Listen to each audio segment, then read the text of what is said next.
Ding dong, the witch is dead. Kansas no longer runs the Big 12, and this game encompasses the changing of the guard.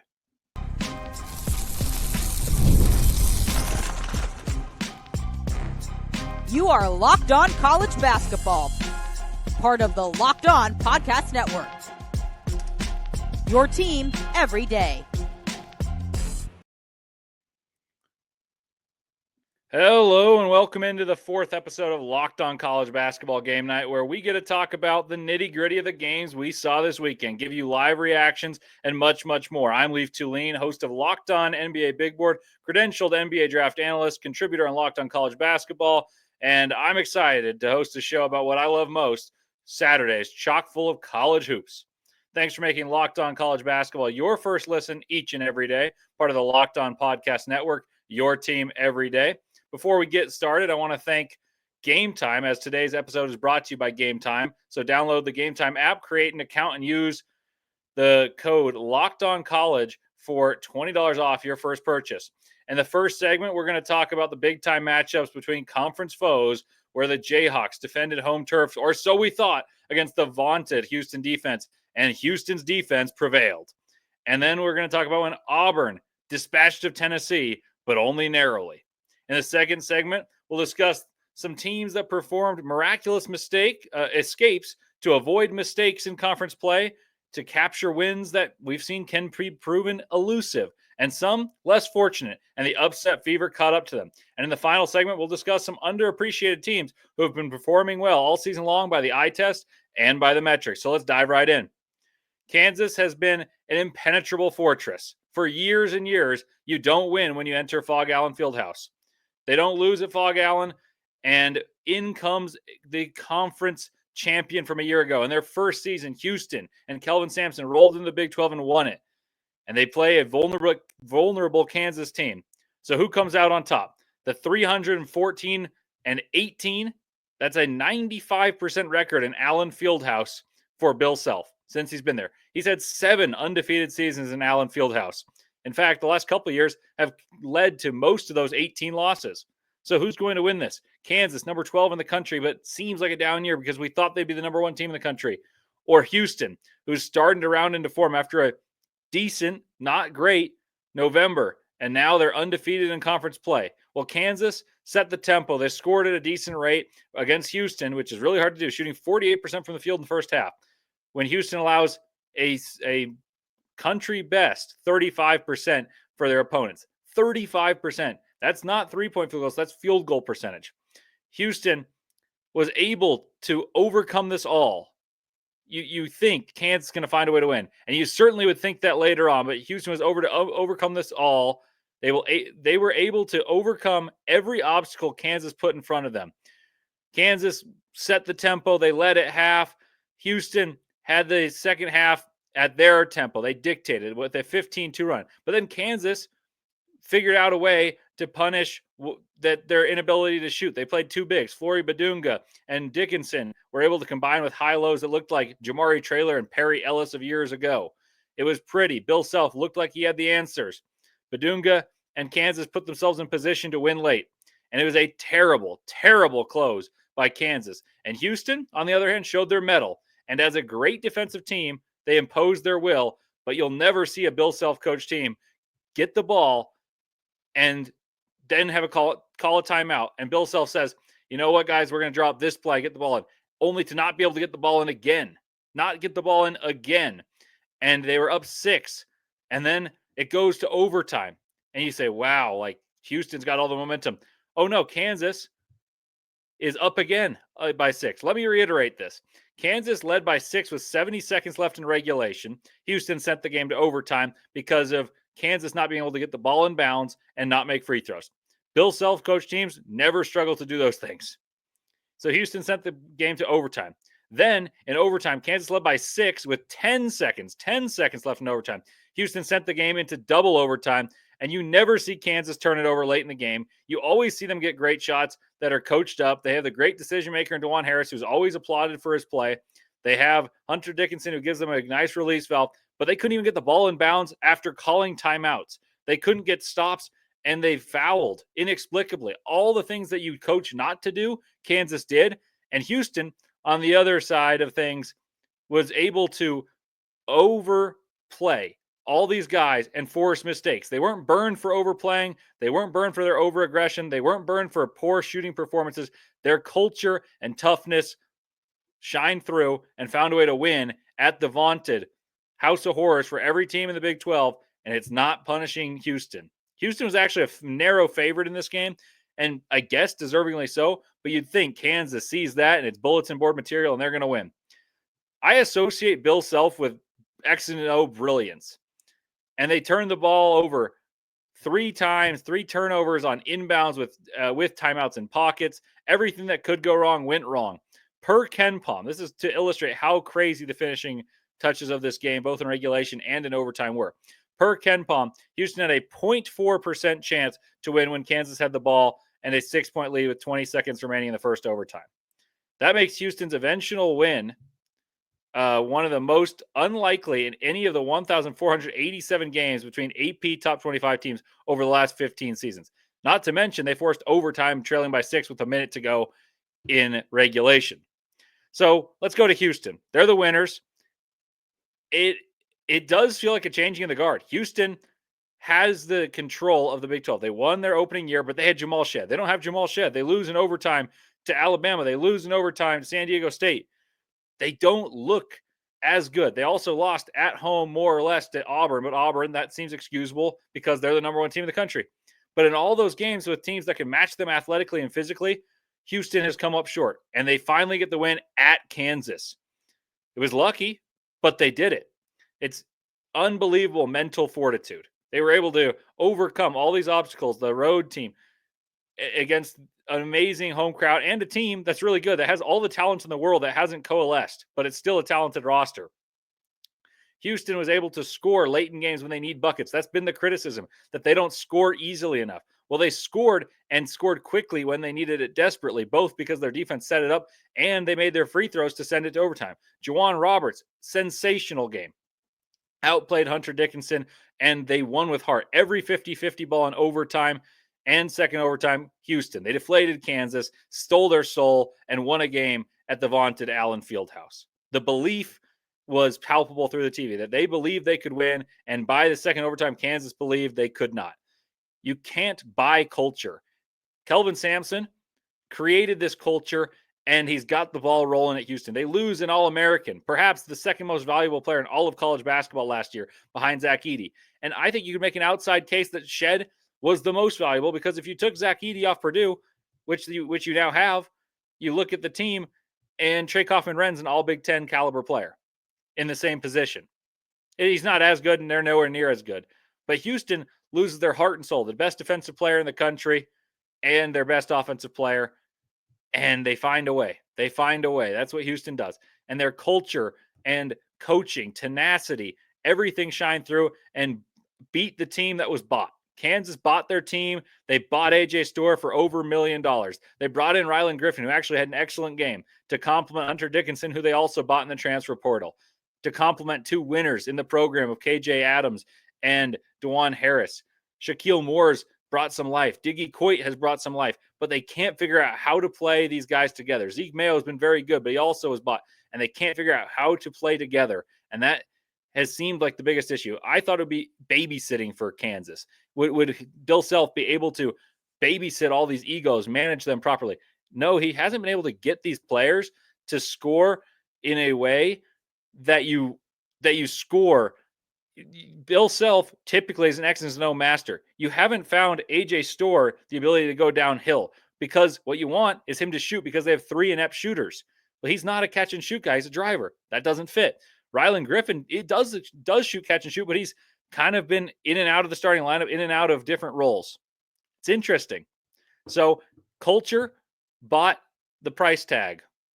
The culture beat the price tag that was bought by Kansas. And Houston goes into Kansas and wins. Huge win for Houston, and an incredible choke job by Kansas. One of the most bizarre things I've ever seen from the Kansas Jayhawks. Now, speaking of belief and toughness, no one's embodied that more than Auburn this year. And Auburn and Tennessee played a high-profile rock fight. And the top headline, Johni Broome played. He was not himself, but he's back. After only 2 games missed, He helped them win, but he was nowhere near himself. That was, when he got injured, the National Player of the Year frontrunner.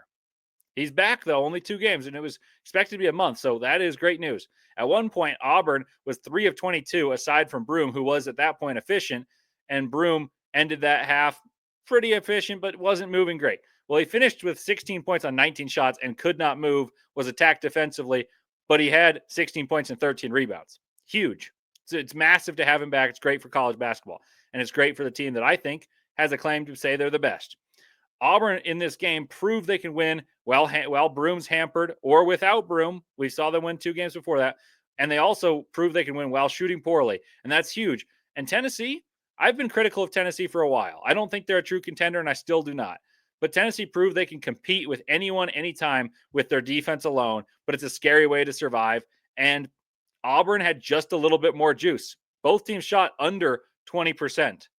They both shot under 20% from 3.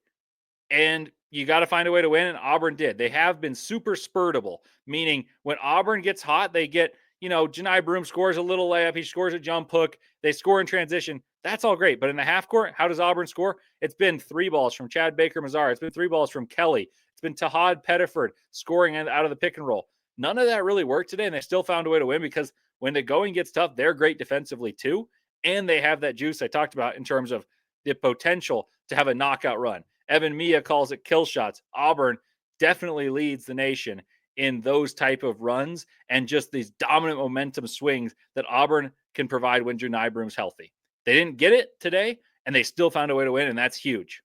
I am concerned about that in terms of if they're in a half court and they're not shooting well and they're not able to get out in the transition, a team can beat them because they rely on these heat check type of shots from Chad Baker-Mazara and Kelly. But they did prove they can win ugly, and that matters come March because a win is a win. Coming up next, we're going to talk about some big-name teams that pulled miraculous escapes off and some that could get out of jail free, but ended up not being able to. They were unable to avoid the upset. But first, a word from Game Time.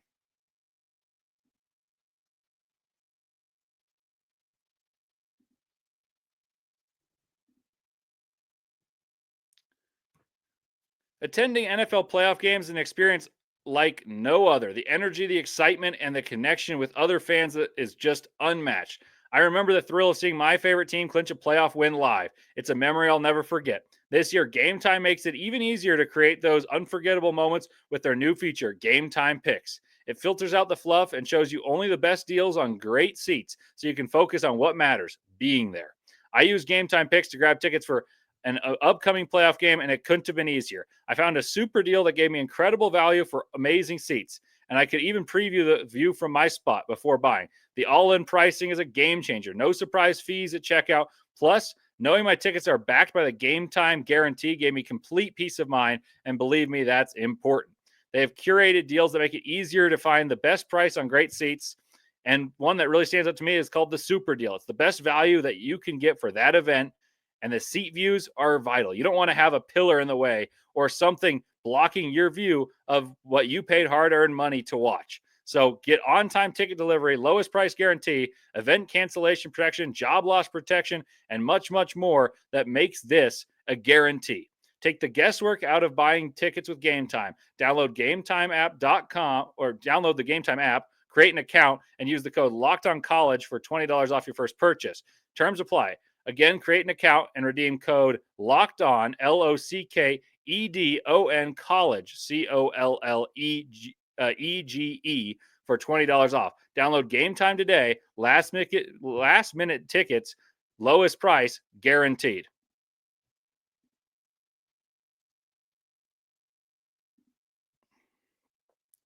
All righty, welcome back to Locked On College Basketball Game Night. I'm Leif Thulin with you on a thrilling January evening of college hoops. We saw marquee matchups we discussed last segment.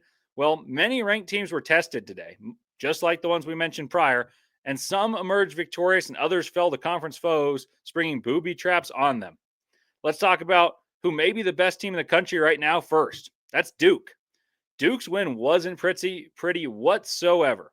They found a way, though, at Wake Forest, unlike the last 2 years where Duke has fallen in Winston-Salem. What's the main reason? The difference between those? You could probably attribute it to Cooper Flagg. He had just a ho-hum 24, 7, and 6 in what was a low-scoring game where Duke scored just over 60 points. Duke can win any night, and I've said this all year long. You can listen to Locked on Blue Devils, which I hosted once, or any of our Locked on College Basketball that I've been on. Duke can win any game, any night against any opponent with their defense alone. But Duke may not win a title with the peaks and valleys of their shooting. That's my biggest concern about Duke. It's not, late in the game, Cooper Flagg had turnovers against Kentucky and Kansas. Who cares? Ancient history as far as I'm concerned. But the reason that those turnovers may have occurred is because neither of those games Duke could shoot. Duke did not shoot well in those games. The big win they had against Auburn, well, Isaiah Evans had six threes in a half, 6 in a row, too. Like, he was absolutely sensational. And it spaced the floor and allowed for Cooper Flagg to operate. He's since been able to operate more cleanly. He's been able to get more great looks for his teammates and score efficiently for himself. But Duke can make them in a flurry like they did against Auburn and like Isaiah Evans did, but they also miss them all the time 2 consecutively. Like, they will miss too many open shots in a row to feel confident about Duke's shooting because the numbers tell you they're pretty good, but I've never seen a team be so hit or miss. And when they're hit or miss, they come in landslides in either direction. They started the game poorly, but still maintained a lead in this one against Wake Forest. And they also survived a 1 of 14 shooting stretch in the second half, leading to just 4 points in 10 minutes. But they won. So why am I being so critical? Well, you can afford to nitpick against Duke because much like Gonzaga in years past in the WCC, Duke doesn't have great opponents. The ACC is terrible right now. Clemson's decent. North Carolina's maybe a bubble team. The second best team is probably Louisville in their first year under Pat Kelsey, which sensational coaching job, but that's not a team that I think has all that much teeth in the tournament. So Duke has to, in these situations, when they do play close games, when they do play ugly games, they need to find a way to triumph, and they need to correct those things for when they're next tested. And unlike most of those Gonzaga teams, Duke will be young and not have that much experience over years of those situations when the tournament comes around. I still think they're either the best team and the second best team in college basketball, but I wasn't impressed today, and I do think their lack of consistency when shooting may prove costly, may cost them down the stretch, but it could pay dividends as, they struggle to score and they figured out a way to win, and you can win ugly because you have a guy like Cooper Flagg and your defense is excellent.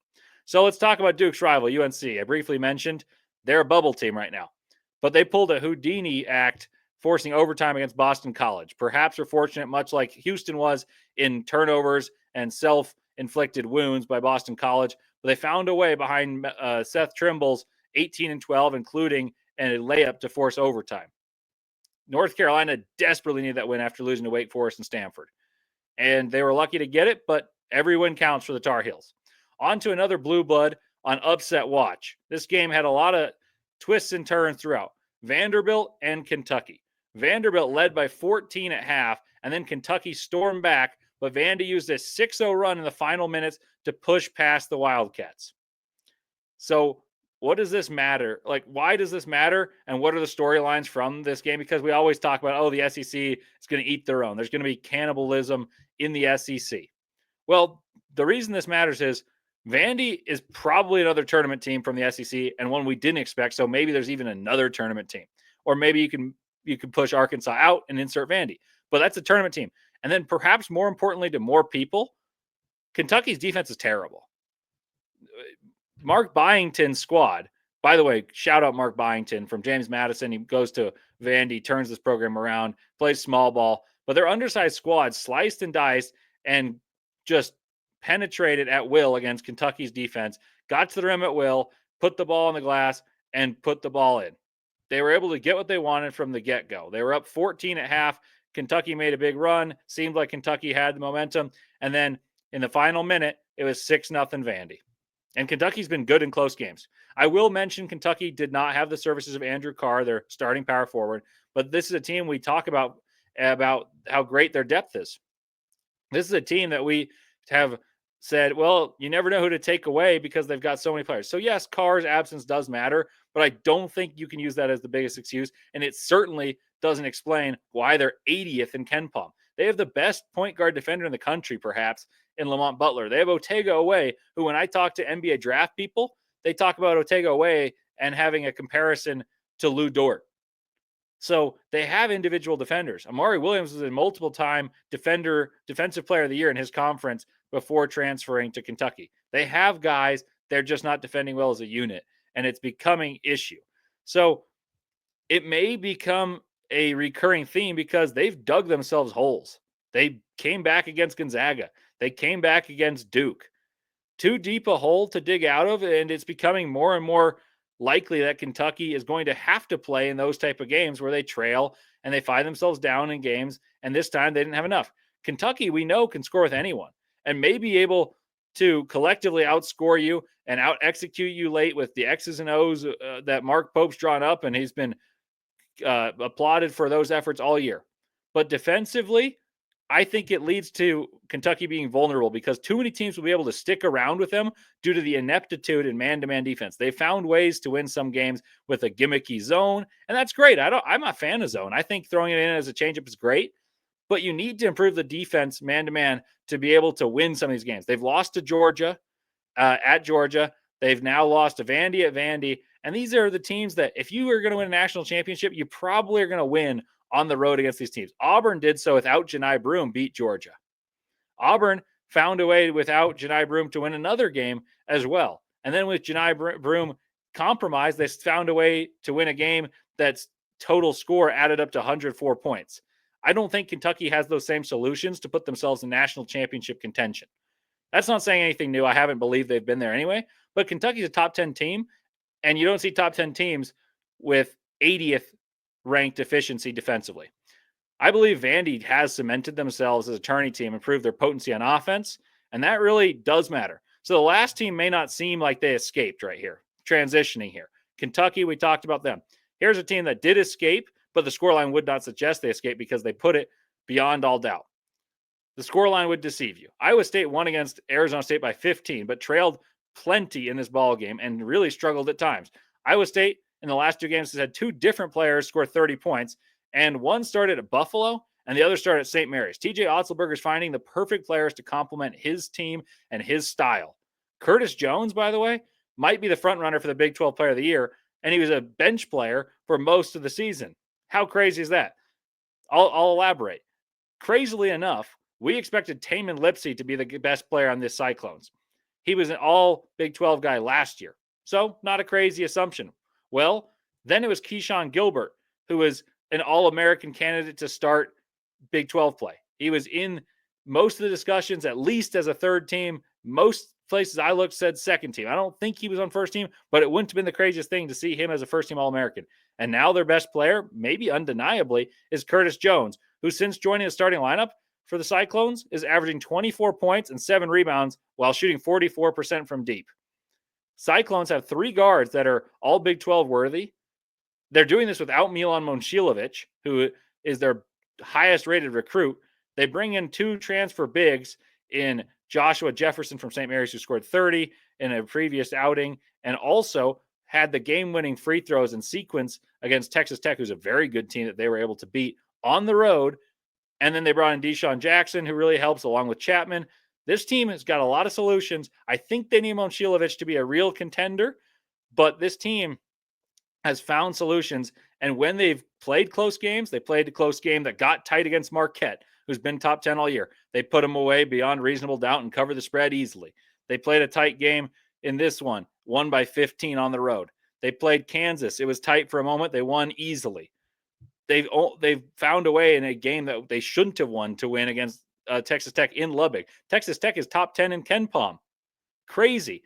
Iowa State's really, really good. And I think what you're seeing is the teams that find a way to win when they're not playing their best, particularly when they're on the road, it really means something about how legitimate of contenders they are. Coming up next, we'll discuss one team that won and needs a little bit more recognition for their string of wins, and a team that lost that I also believe is more recognition for their resume, and much, much more, because college basketball is crazy on Saturdays and there's only so much time. But first, we're going to take a break.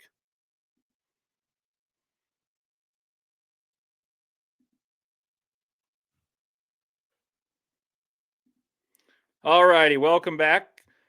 I'm Leif Thulin on Locked On College Basketball Game Night. I love talking to you guys on here about what I love, college basketball on Saturday nights. It's crazy, but you're going to hear a lot about marquee programs, but some reason or another, one marquee program you would associate with success, particularly in March, is getting no buzz as a top 10 team. No buzz as a team that holds the second longest winning streak in the nation right now, and it's a marquee team. It's a big brand name. They play in the Champions Classic, and you don't hear anything. Well, when you talk about the Big Ten, the name this preseason was Indiana as the top team, and the team with the most talent. And then you'd hear about the culture of the Boilermakers, putting them as the favorites if you didn't believe in Indiana. And then maybe the youth, but the pro talent of the Illini. And then the Twin Towers at Michigan. But what about Tom Izzo and the Michigan State Spartans, who currently hold the second longest win streak in college basketball and are 8-0 in Big Ten play? Izzo's bunch won on the road again today, beating Rutgers. It was more or less, they were in New York, but I count that as a road game. This is a team that's super connected. They have great chemistry. They may not have the star power you associate with the best teams in the country. They don't have a Janai Broome.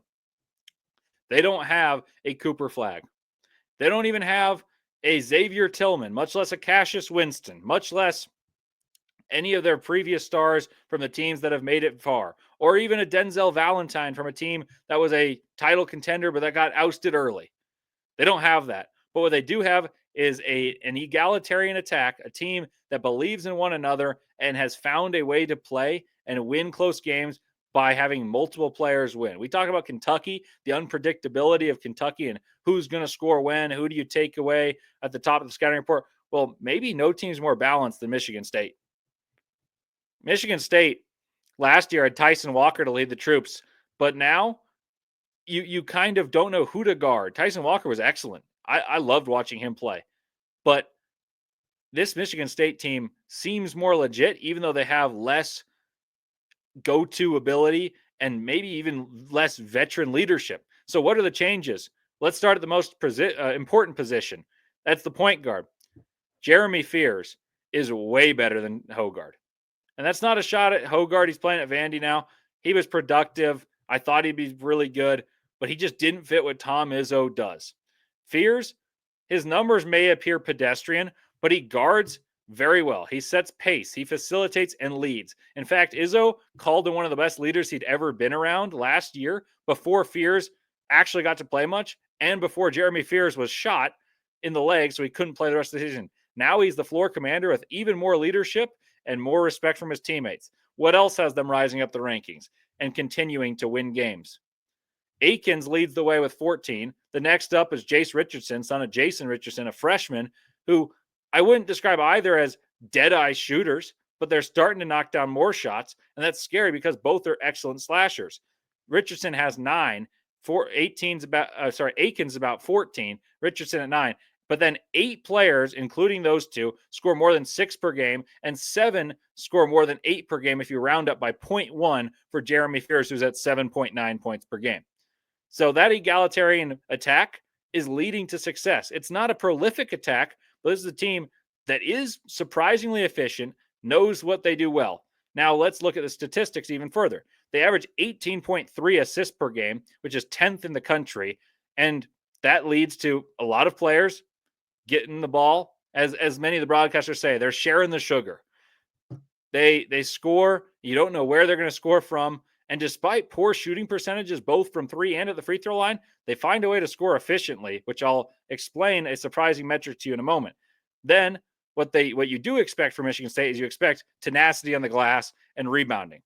Well, they snare 37 plus boards per game, which is top 20 in the country. So they're top 20 in both assists and rebounds. Though they struggle to shoot it, they're able to give themselves extra chances. And thus, maybe they deserve the label of the best team in the Big Ten, not only by record, but by performance. Well, I talked about a metric that might surprise you. They're top 20 in both offense and defense in KenPom. That's typically the barometer for if you're a title contender. I don't think I'm there about Michigan State being a title contender, but I certainly think if you're top 20 in the country in offense and defense, you're a contender to win your conference. And so Michigan State deserves more recognition, which is crazy to say because like I said, they play in the Champions Classic. This is a team you know about typically. Now, on the flip side, a team I think is a bit of a Jekyll and Hyde, meaning they show they're good, but they also show warts in each game, and sometimes it's in the same game. And that is Texas A&M. Texas A&M, I'd planned to do this segment talking about these two teams as underrated teams that I believed my eyes would tell me are dangerous, and the metrics then backed up. Well, Texas A&M led by 22, and I probably typed this when they were up about 12 in the first half. And then the game got interesting. They ended up losing 70-69 against Texas, which is a really athletic team that played at home. They actually already had beaten Texas this year by 20, but they lost. But here's the perfect illustration, which is why I continued with the segment. They led for 37 minutes of this game. And for those of you who don't know, college basketball, 40-minute game. So they led for just about all of the game. They had 18 offensive rebounds, which isn't that crazy for them, but is a very high number for anyone else. They shot 49% in the first half, which is why they led by a ton. But then they only shot 34% in the second half, had fewer boards, even though they were missing more. And they ended up falling short. Trey Johnson, by the way, spectacular freshman who is a lottery pick. You'll hear me talking about him if you listen to Locked On NBA Big Board. He scored 30. He was great. Tremont Mark hit a bank shot to win it, and Texas A&M lost. But let's get into why I think Texas A&M is underrated. They're Jekyll and Hyde, like I said, within even a game as demonstrated. They just did the exact opposite, though, where they did not hold the lead until the final buzzer when they stole a win at Ole Miss, who just had beaten Bama at Alabama. Texas A&M also has, and that was without Wade Taylor. They have also beaten Purdue in the state of Indiana. It was not at Mackey, which is a really formidable place to play, but it was within Indiana, which I count as a road game. Then they beat Texas Tech in a neutral site as well. Texas Tech is a top 10 KenPom team, which we just discussed. So Wade Taylor comes back. Wade Taylor is back, and they survived without him and kept their head above water. They lost to Alabama. They lost to Kentucky. He comes back. They're able to win and steal a win at Ole Miss. They lose this game. But what they proved is without Wade Taylor, they can still keep their head above water. And then once you incorporate him alongside Zurich Phelps, there's going to be a little bit of a power dynamic shift. It's going to take some getting used to. But the recipe becomes so much more clear. Those guys shoot. Anderson Garcia, Solomon Washington, Pharrell Payne, Henry Coleman. All these guys go get rebounds and play great defense. And they have enough in the artillery department to say, yeah, we can hang with these teams that are really good scoring teams. Like Auburn's efficiency is off the charts, and they have the physicality. I don't think they're as good as Auburn, but on a given night, Texas A&M can beat Auburn. That's what I'm talking about, the dangerousness of this team. They're real deal dangerous. Now, they're a team I'd hate playing in Madness and are top 4 seed, and now that they experienced a painful loss in which they should have won, they probably won't get the hype, but I think they deserve more hype in the loaded SEC than they're getting. Everyone talks about Auburn, deservedly so. Everyone talks about Alabama, who honestly, to their expectations, might tell you that they've underwhelmed because they've lost some games they shouldn't. They should not have lost at home against Ole Miss. They shouldn't have lost to Oregon. They shouldn't have lost to Purdue at Purdue, if you ask Nate Oates. But they've lost those games, but everyone's going to talk about them. Everyone's going to talk about Florida, who's a bit of a surprise right now. Florida is deserving of that praise. People are going to talk about Tennessee, who is able to hang with Auburn and at one point was number 1 in the country. But no one talks about Texas A&M. And Texas A&M is number 14 overall in KenPom, 39th on offense and 7th in defense. That's a really good basketball team. And I think they're hiding in plain sight. Now, there's a lot of games I can't cover in detail, but I wanted to sum up some more of them. So let's hop around some massive programs with important results. UConn, 2-time national defending champions. Their struggles continue. They fell to Xavier. Liam McNeely's absence is really hurting UConn as he elevated them in their resurgence after Maui. UConn after Maui, where they lost 3 games in a row, and Dan Hurley obviously had those press conferences complaining, saying he never is going to play an MTE again, where they play 3 games in 3 days. Well, they beat Gonzaga, they beat Texas, they beat formidable teams, and did so with Liam McNeely emerging as the star of the team. Alex Caravan's a great player, but he isn't the star.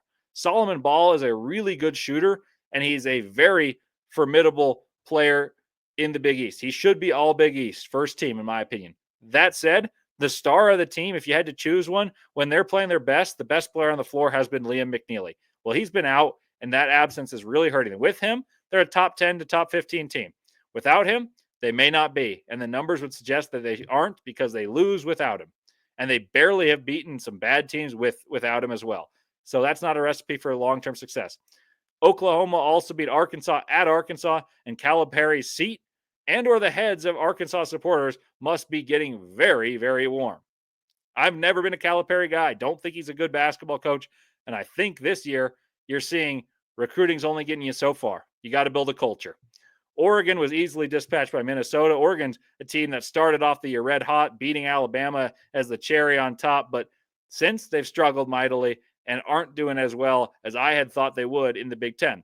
Florida, I talked about being deserving of praise. Well, they deserve praise once more as they smoked Georgia, who's a pretty good team, by 30 in Gainesville. They're really tough to beat, especially within Gainesville. Missouri followed up a strong week with a win over Ole Miss, who has suffered another loss, making it 3 in a row for Chris Beard's bunch. Tamar Bates led the way with 26 for Mizzou, and that's yet another SEC team that you probably didn't expect to be very good after 0 wins last year in the SEC, but they might make the tournament too. And then Mississippi State played another overtime game, once again emerging victorious, this time winning by 5 in Columbia as they rallied past the Gamecocks, who keep losing by narrow margins in the SEC, having lost by 1 against Florida and now losing in overtime to Mississippi State, and also playing a very close game against the vaunted Auburn Tigers. Well, thank you guys for making Locked On College Basketball Game Night your first listen today. For your second listen, check out Locked On SEC, where you'll hear about all these teams. Host Chris Gordy holds no punches, covering the best conference in college basketball, as well as college football, as they like to say. It means more in the SEC. So find Locked On SEC on YouTube or wherever you listen to your podcast. And thank you guys once again for listening to Locked On College Basketball Game Night. I'm Leif Thulin. Always appreciate when you guys listen. And please hit me up with any questions you have or recommendations of what to cover next week. Thank you, guys.